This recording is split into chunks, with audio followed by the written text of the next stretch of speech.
La justicia que es por fe. Romanos capítulo 10, versículos 5 al 8. Porque de la justicia que es por la ley, Moisés escribe así: El hombre que haga estas cosas vivirá por ellas, pero la justicia que es por la fe dice así: No digas en tu corazón quién subirá al cielo, esto es para traer abajo a Cristo. O quién descenderá al abismo, esto es para hacer subir a Cristo de entre los muertos. Mas ¿qué dice? Cerca de ti está la palabra, en tu boca y en tu corazón. Esta es la palabra de fe que predicamos. El apóstol no contrapone el pacto dado por Moisés al que Cristo dio. Si alguna vez nos hemos figurado semejante cosa, ha sido por falta de meditación, pues tanto la primera como la última parte de estas palabras fueron dichas por Moisés mismo al pueblo de Israel, respecto al pacto que existía en aquel tiempo. Dios estableció el pacto de la gracia con los seres humanos a través de todas las edades por medio de Jesucristo, tanto antes bajo la dispensación judía como desde que Dios se manifestó en la carne, el cual San Pablo contrasta al pacto de las obras, hecho con Adán mientras estaba en el paraíso. Dicho pacto de obras generalmente se considera particularmente por los judíos, a quienes el apóstol escribe, como el único pacto que hizo Dios con la humanidad. De ellos habla cariñosamente al comienzo de este capítulo. Hermanos, ciertamente el anhelo de mi corazón y mi oración a Dios por Israel es para salvación, porque yo les doy testimonio de que tienen celo de Dios, pero no conforme a ciencia, porque ignorando la justicia de Dios, de la justificación que procede de su pura gracia y de su misericordia, perdonando gratuitamente nuestros pecados por medio del Hijo de su amor, por medio de la redención que hay en Jesús, y procurando establecer la suya propia, su propia santidad antecedente de la fe en aquel que justifica al impío, como el fundamento de su perdón y aceptación, no se han sujetado a la justicia de Dios y por consiguiente buscan la muerte a causa del error de su vida. Ignoraban que el fin de la ley es Cristo, para justicia a todo aquel que cree, que por medio de la oblación de sí mismo ofrecida una vez, Él puso fin a la primera ley o pacto, la cual no fue dada por Dios a Moisés, sino a Adán en su estado de inocencia, como consecuencia de lo cual, sin duda alguna se desprende: haz esto y vivirás. A la misma vez, Él compró para nosotros un mejor pacto: cree y vivirás. Cree y serás salvo. Salvo desde ahora de la culpa y del poder del pecado, y por consiguiente de sus consecuencias. ¿Y cuántos ignoran igualmente esto ahora? Aún entre aquellas personas que se llaman cristianas, ¿cuántos hay que tienen celo de Dios, pero que aún así procuran establecer su propia justicia como la base para su perdón y aceptación, y por lo tanto rehúsan con vehemencia sujetarse a la justicia de Dios? Ciertamente el deseo de mi corazón y mi oración a Dios, hermanos míos, es que puedan ser salvos, y para quitar de en medio esta piedra en el camino, voy a tratar de demostrar, primero, cuál es la justicia que es por la ley, y cuál la justicia que es por la fe. Segundo, la torpeza de confiar en la justicia que es por la ley, y la sabiduría de someterse a la justicia que es por la fe. La justicia que es por la ley dice que el hombre que hiciere estas cosas vivirá por ellas. Haz estas cosas constante y perfectamente, y vivirás para siempre. Esta ley o pacto, llamado generalmente el pacto de obras, dado por Dios al ser humano en el paraíso, exigía una obediencia perfecta en todas sus partes, completa, como la condición para que pudiese continuar por siempre en la santidad y felicidad en que fue creado. Exigía del ser humano el cumplimiento de toda justicia, tanto interior como exterior, negativa y positiva, no solo que se abstuviese de toda palabra ociosa y evitase toda mala obra, sino que tuviese cada afecto, cada deseo, cada pensamiento en obediencia con la voluntad de Dios, que continuase siendo santo como aquel que lo creó es santo, tanto de corazón como en sus costumbres, que fuese puro de corazón como Dios es puro, perfecto como su Padre en los cielos es perfecto, que amara al Señor su Dios con todo su corazón, con toda su alma, con toda su mente y con todas sus fuerzas, que amara a todas las almas a quienes Dios había creado, como Dios la amaba a él, de manera que por medio de esa perfecta benevolencia pudiese vivir en Dios, quien es amor, y Dios en él, que sirviese al Señor su Dios con todas sus fuerzas y en todo procurase su gloria. Esto es lo que exige la justicia que es por la ley, de modo que quien lo cumpla pueda vivir por ellas. Exigía además que esta completa obediencia a Dios, esta santidad interior y exterior, esta conformidad de corazón y de vida con su voluntad, fuese perfecta en grado sumo. No podía admitirse ninguna excusa, ni hacerse ninguna concesión por haber faltado en algún grado a una jota o una tilde de la ley interior o exterior. No bastaba obedecer todos los mandamientos que se referían a las cosas exteriores, a no ser que se obedeciese a cada uno de dichos mandamientos con todas las fuerzas del alma, del modo más completo y la manera más perfecta, según las exigencias de este pacto. No bastaba amar a Dios con todas las facultades, sino que era necesario amarle con la plenitud de cada una de ellas. Otra cosa exigía irremisiblemente la justicia que es por la ley, y era que esta plena obediencia, esta perfecta santidad de corazón y de vida, no debería interrumpirse jamás, sino continuar desde el momento en que Dios creó al ser humano y sopló en él aliento de vida, hasta el día en que concluyese su prueba y fuese sellado para la vida eterna. La justicia, pues, que es por la fe, dice así: «Oh tú, hombre de Dios, permanece firme en el amor, en la imagen del Dios en que fuiste creado. Si quieres permanecer en vida, guarda los mandamientos que están escritos en tu corazón. Ama al Señor tu Dios con todo tu corazón. Ama a todas sus criaturas como te amas a ti mismo. No desees otra cosa sino a Dios. Busca a Dios en cada pensamiento, cada palabra, cada obra. No te apartes de Dios con ningún movimiento del cuerpo o del alma, de aquel que es la señal y el premio de tu gran llamamiento, y permite que todo tu ser, cada poder y facultad de tu alma, de todo tipo y en toda medida, en todo grado y en cada momento de tu existencia, alaben su santo nombre. Haz esto y vivirás, tu luz alumbrará, tu amor aumentará más aún, hasta que seas recibido en la casa de Dios en los cielos, para reinar con Él por la eternidad. Pero la justicia que es por la fe dice así: no digas en tu corazón quién subirá al cielo, esto es para traer abajo a Cristo, como si Dios nos exigiese alguna cosa imposible antes de aceptarnos. O, ¿quién descenderá al abismo? Esto es para hacer subir a Cristo de entre los muertos, como si quedase aún por hacer alguna cosa para poder ser aceptados. Mas que dice: cerca de ti está la palabra, según la cual puede ahora ser aceptado como heredero de la vida eterna. En tu boca y en tu corazón, esta es la palabra de fe que predicamos. El nuevo pacto que Dios ha establecido ahora con el ser humano, pecador, por medio de Jesucristo. La justicia que es por la fe significa ese estado de justificación, y en consecuencia la salvación presente y final, si permanecemos fieles hasta el fin, que Dios le ha dado al ser humano caído por medio de los méritos y la mediación de su unigénito Hijo. Esto fue revelado en parte a Adán poco después de su caída, en la promesa original que se le hizo a él y a su simiente, respecto de la simiente de la mujer que había de herir la cabeza de la serpiente. Fue revelado un poco más claramente a Abraham por el ángel de Dios desde el cielo, diciendo: por mí mismo he jurado, dice el Señor, en tu simiente serán benditas todas las naciones de la tierra. Fue revelado aún más claramente a Moisés, a David y a los profetas que lo siguieron, y por medio de ellos al pueblo de Dios en sus respectivas generaciones. Aún así, la mayoría de estas generaciones ignoraba la promesa, y muy pocos la entendían claramente. A pesar de esto, la vida y la inmortalidad no salieron a la luz para los judíos de la antigüedad, como lo son para nosotros por medio del Evangelio. Este pacto no dice al ser humano pecador: sé obediente hasta la perfección y vivirás.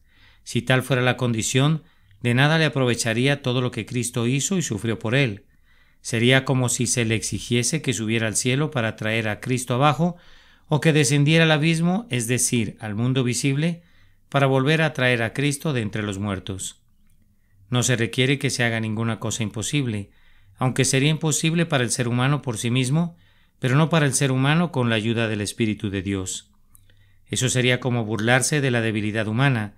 Hablando en forma estricta, el pacto de la gracia no nos exige que hagamos nada como cosa indispensable o absolutamente necesaria para nuestra justificación. Sencillamente que creamos en aquel que por amor a su Hijo y la propiciación que éste hizo justifica al impío que no obra, y su fe le es contada por justicia. Aún así, Abraham creyó a Jehová y le fue contado por justicia, y recibió la circuncisión como señal, como sello de la justicia de la fe, para que fuese padre de todos los creyentes, a fin de que también a ellos la fe les sea contada por justicia, y no solamente con respecto a él se escribió que le fue contada la fe, sino que también con respecto a nosotros, a quienes ha de ser contada, a quienes la fe les será imputada por justicia, en lugar de la perfecta obediencia, para ser aceptados por Dios.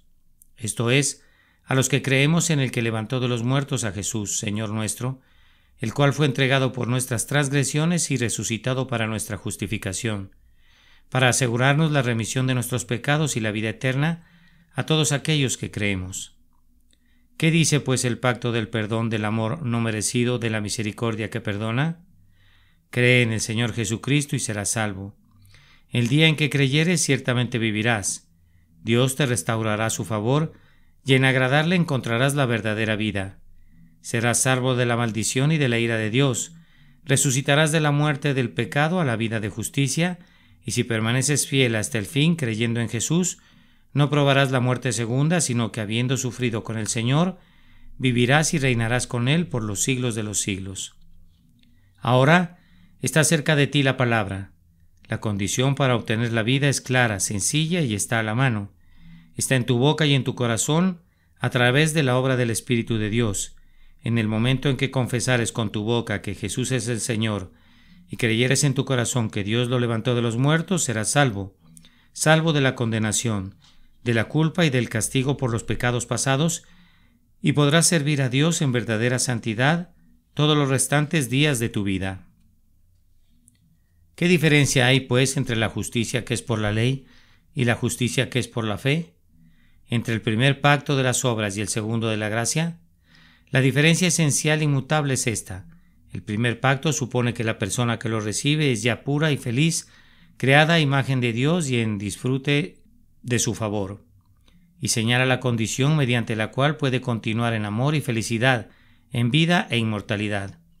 El otro pacto supone la pecaminosidad y la desgracia por haber perdido la imagen gloriosa de Dios, constantemente bajo la ira de Dios y en rápida marcha, por medio del pecado que ha causado la muerte de su alma, a la muerte tanto del cuerpo como eterna.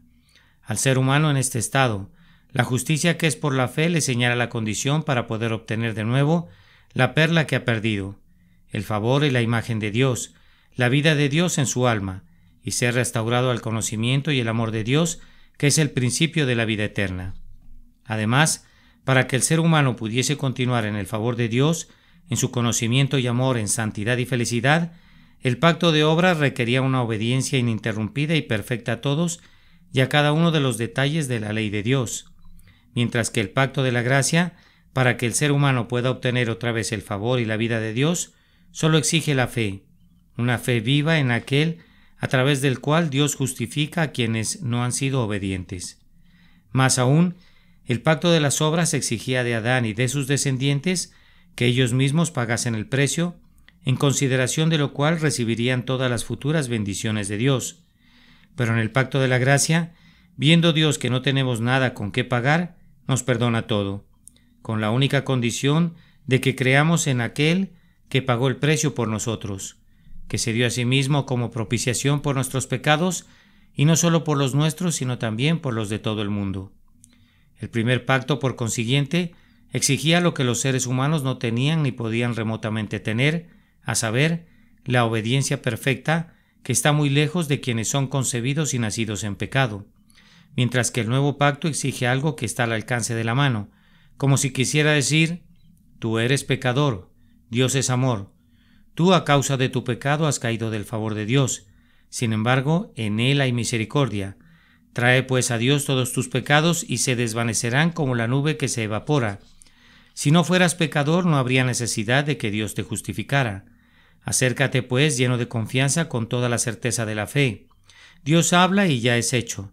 No temas, cree solamente. Dios es justo y justifica a todos los que creen en Jesús.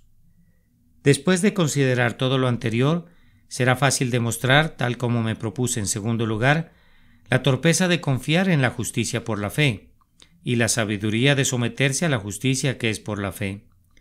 La torpeza de quienes confían en la justicia que es por la ley, cuya condición es haz esto y vivirás, se hace muy patente por lo que sigue. Su principio es erróneo. Su primer paso es una gran equivocación.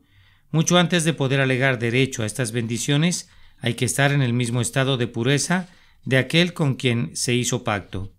Pero qué vana es esta suposición. El pacto fue hecho con Adán, mientras éste se encontraba en un estado de inocencia. Cuán débil debe ser el edificio fabricado sobre una base tan movible. Qué torpes son los que edifican en la arena, quienes nunca han considerado, según parece, que el pacto de las obras no fue dado al ser humano muerto en transgresiones y pecados, sino a ese ser cuando vivía en Dios, cuando estaba sin conocimiento del pecado, en estado de pureza, así como Dios es puro.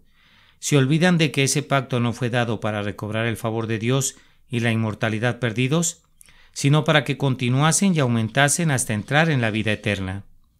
Tampoco consideran quienes de tal modo tratan de establecer su propia justicia según la ley, qué clase de obediencia o de justicia requiere la ley como indispensables. Deben ser plenas y perfectas en cada detalle, o no satisfacen las demandas de la ley. Pero ¿quién es capaz de tener esa obediencia o de vivir en armonía con ella? ¿Quién de ustedes cumple con todas las tildes y las jotas, aun de los mandamientos externos de Dios? ¿Quién de ustedes no hace algo de lo que Dios prohíbe hacer, grande o pequeño? ¿Quién no deja sin hacer algo de lo que Dios manda? ¿O no habla palabras ociosas? ¿Quién no conversa sino a fin de dar gracia a los creyentes? Quien sea que coma o que beba, o que haga cualquier cosa, hace todo para la gloria de Dios. Cuanto menos son capaces de cumplir todos los mandamientos interiores de Dios, aquellos que requieren que cada impulso y movimiento del alma sea santo ante Dios. ¿Eres capaz de amar a Dios con todo tu corazón? ¿De amar a la humanidad con toda tu alma? ¿Quién es capaz de orar sin cesar y de dar gracias por todo? ¿Eres capaz de tener siempre a Dios delante de ti? ¿Puedes sujetar todos sus afectos, tus deseos y tus pensamientos en obediencia a la ley de Dios? Debes considerar además que la justicia que la ley exige consiste no solo en obedecer todos los mandamientos de Dios, negativos o positivos, interiores o exteriores, sino que este cumplimiento debe ser en grado sumo. En toda circunstancia, la voz de la ley es: amarás al Señor tu Dios con todas tus fuerzas. No hay disculpas para el cansancio ni perdona defecto. Condena cualquier imperfección en la obediencia plena y pronuncia inmediatamente una maldición sobre el ofensor. Su único criterio son las leyes inmutables de la justicia y dice: no sé mostrar justicia. ¿Quién pues podrá complacer ante tal juez severo al señalar lo que está mal hecho? Cuán débiles son quienes pretenden presentarse ante el tribunal en que no puede justificarse ningún ser humano, ningún miembro de la raza de Adán. Porque supongamos que pudiéramos obedecer cada mandamiento con todas nuestras fuerzas, aún así una sola falta que cometiéramos destruiría todo reclamo de vida. Si alguna vez hemos ofendido en un solo punto, la justicia concluye, porque la ley condena a todos los que no practican la obediencia sin interrupción y de una manera perfecta. Así que, según esta sentencia, para la persona que ha pecado alguna vez en cualquier grado ya no queda sino una horrenda expectación de juicio y de hervor de fuego que ha de devorar a los adversarios de Dios. ¿No comete entonces la mayor de las locuras el ser humano caído que busca la vida por su propia justicia? El ser humano que ha sido formado en maldad y concebido en pecado, un ser humano que es de naturaleza terrenal, animal, diabólica, un ser humano corrompido y abominable, en el cual hasta que no encuentre la gracia no mora el bien, que no puede pensar nada bueno, un ser humano que es en verdad todo pecado, una masa de iniquidad, y quien comete pecado cada vez que respira, cuyas transgresiones en palabra y hecho son más que los cabellos de su cabeza. Qué torpeza, qué falta de sentido puede ser la de este gusano impuro, culpable, indefenso, el soñar en buscar ser aceptado por medio de su propia santidad, querer vivir por la justicia que es por la ley. Al mismo tiempo, las mismas razones que demuestran la torpeza de confiar en la justicia que es por la ley, prueba igualmente la sabiduría de someterse a la justicia de Dios por medio de la fe. Esto sería fácil de demostrar con respecto a cada una de las consideraciones anteriores, mas sin tener que hacerlo, vemos claramente que al rechazar el reclamo de la propia justicia, obramos conforme a la verdad y a la naturaleza real de las cosas, porque ¿qué es sino reconocer con nuestro corazón, así como nuestros labios, el verdadero estado en que estamos? Reconocer que venimos al mundo con una naturaleza corrompida y pecaminosa, más corrompida de lo que se puede concebir o expresar en palabras.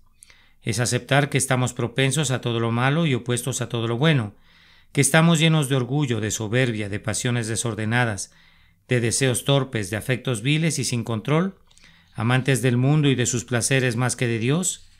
Es reconocer que nuestras vidas no han sido mejores que nuestros corazones, sino impías y faltas de santidad, tanto en pensamiento como en hecho, tan numerosas como las estrellas de los cielos. Es aceptar que, por todas estas razones, degradamos a aquel cuya pureza no le permite ver la iniquidad, y que no merecemos sino su indignación, su ira, la paga del pecado, que es la muerte.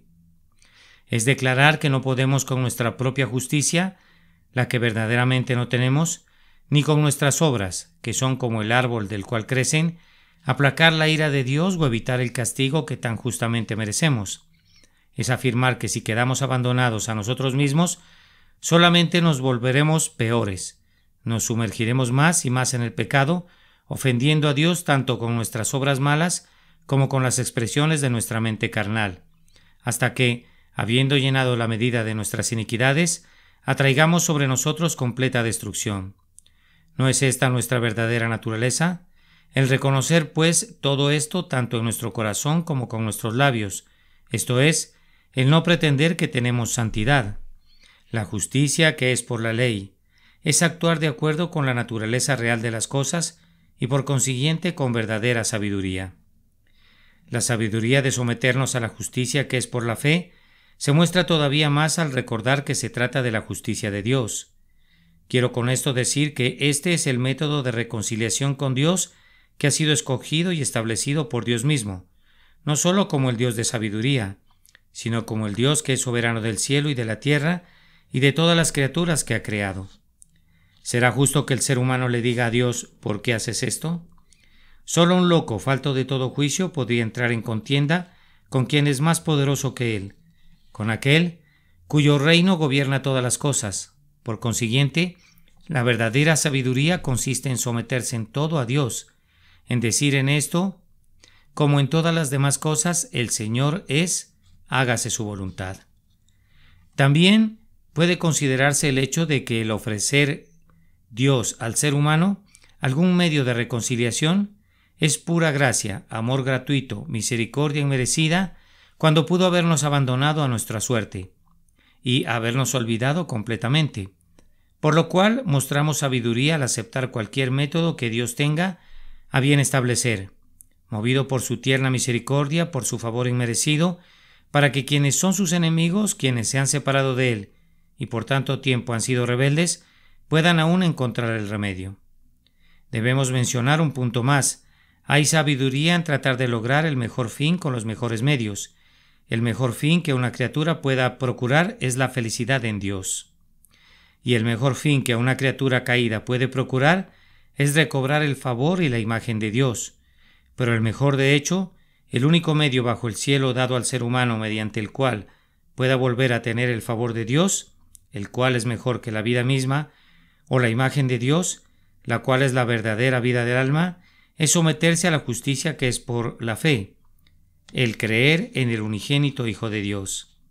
Quien quiera que seas, oh alma ansiosa de salvarte, de ser perdonada y reconciliarte con Dios, no digas en tu corazón, primero tengo que hacer tal o cual cosa, debo dominar el pecado, evitar toda palabra u obra mala y hacer bien a todos los seres humanos, o primero, tengo que ir a la iglesia y recibir la cena del Señor, escuchar más sermones y orar más. Hermano mío, te has apartado totalmente del camino. Todavía ignoras la justicia de Dios y estás tratando de establecer tu propia justicia como la base de tu reconciliación. ¿No sabes que no puedes hacer nada sino pecar mientras no te reconcilies con Dios? ¿Por qué entonces dices, primero debo hacer esto y aquello, otro, y entonces creeré? No, Cree primeramente.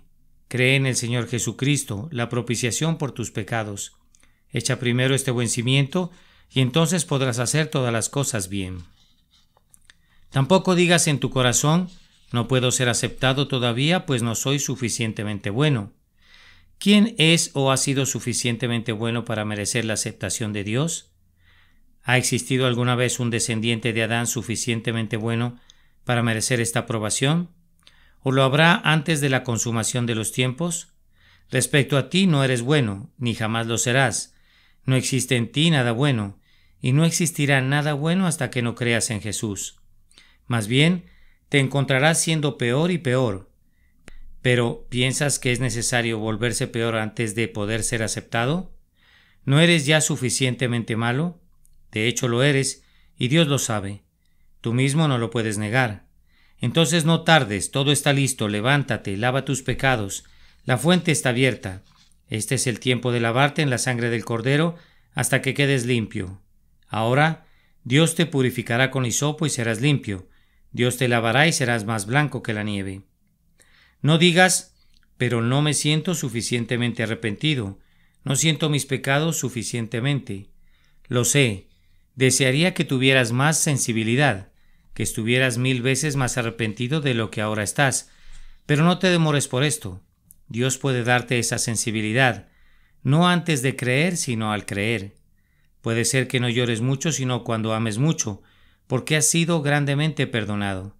Mientras tanto, mira a Jesús, ve cuánto te ama. ¿Qué más puede hacer por ti de lo que ya hizo? Oh Cordero de Dios, ¿qué pena ha habido como tu pena? ¿Qué amor ha existido como tu amor? Míralo. Fija en él tu mirada hasta que te mire y ablande tu endurecido corazón. Entonces se abrirán las fuentes y tus ojos derramarán aguas en abundancia. No digas: debo hacer algo más antes de acercarme a Cristo. Supongamos que, puesto que el Señor se tarda en regresar, estaría bien esperar su venida, haciendo lo que Él te manda según tus fuerzas. Pero no hay necesidad de esperar. ¿Cómo sabes que el Señor tardará en venir? Tal vez aparecerá repentinamente en lo alto como la aurora. No le impongas una fecha. Espéralo en cualquier momento. Ya se acerca, ya está llamando a la puerta. ¿Y por qué necesitas esperar hasta que sientas más sinceridad en tu corazón para que tus pecados sean borrados? ¿Estás tratando de ser más digno de la gracia de Dios? ¿Estás todavía tratando de establecer tu propia justicia? Dios tendrá misericordia de ti, no porque lo merezcas, sino porque su compasión nunca falla. No porque seas justo, sino porque Jesucristo se sacrificó por tus pecados. Además, si hay algo bueno en la sinceridad, ¿por qué esperas tener más antes de tener fe? Sabiendo que la fe es la raíz de la que brota todo lo bueno y santo. Sobre todo, ¿hasta cuándo olvidarás que todo lo que haces, todo lo que tienes, antes de que tus pecados te sean perdonados, de nada te sirve en la presencia de Dios para obtener el perdón? ¿No sabes que, por el contrario, debes desechar, que debes hollar, que debes dejar de tomar en cuenta todas tus obras? ¿O no podrás recibir el favor de Dios? Hasta que hagas estas cosas no podrás rogar como mero pecador, culpable, perdido, desgraciado, sin nada que alegar, sin nada que ofrecer a Dios, sino los méritos de su bienamado Hijo, quien te amó y se entregó a sí mismo por ti. Para concluir, quienquiera que seas, oh humano que vives bajo sentencia de muerte, que te sientes como un pecador condenado y tienes la ira de Dios sobre ti, a ti te dice el Señor: no que hagas esto, no que obedezcas todos los mandamientos y vivas, sino cree en el Señor Jesucristo y serás salvo tú y tu casa. La palabra de fe está cerca de ti. Ahora mismo, en este preciso momento, en el estado en que te encuentras, pecador como eres, tal como eres, cree en el Evangelio y Dios será propicio a tus injusticias y nunca más se acordará de tus pecados ni de tus iniquidades. Amén. La justicia que es por fe. Romanos capítulo 10, versículos 5 al 8.